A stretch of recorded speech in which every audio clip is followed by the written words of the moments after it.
Trinidad by way of Brooklyn, New York. Please give it up for Roger, Bonair, Agard. I lost my virginity to Calypso.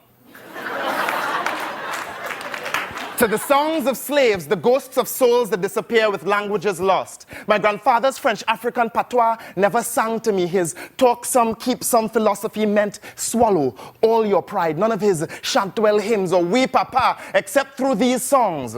Louverture's dream rhyming its way hard through steel pan and the repartee of African ballad. Griot story made freedom song. My waist learned to move with the whip, with the song, with the prayer, with the silent acquiescence of my grandfather's tongue phasing out his own Creole for the Victorian flourish of his father's hand. Through the ghost of a language lost learned the stroke of a sweet fuck, a soul taking up residence in a music to survive life as a squatter in a redeemed people's songs.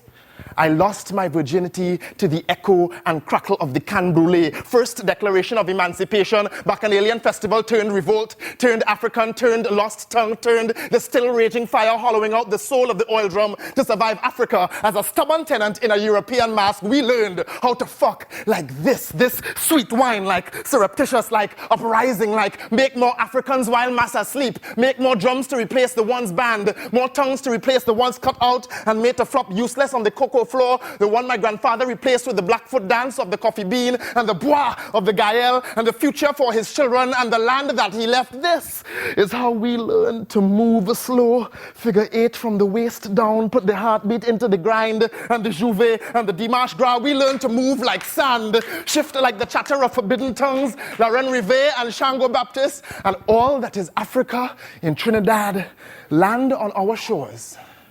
Fascinated by our insouciant rhythms and the movement of waistlines through impossible emotions. And remember, these are tongues, these are lost languages. This is the dozens, tap dance, stories told through the ballad of steel band and calypso. We learn to move under the shadows of our grandfather's tongues, in the shade of the immortel, in the middle of the night, in the stomp of Shango ritual, in the chaos of Savannah dust, in the silence of Ash Wednesday, in love and lust and eternal stroking of our hips. We learn to move, we learn to move, we learn to move. And still, we have this language that proves it.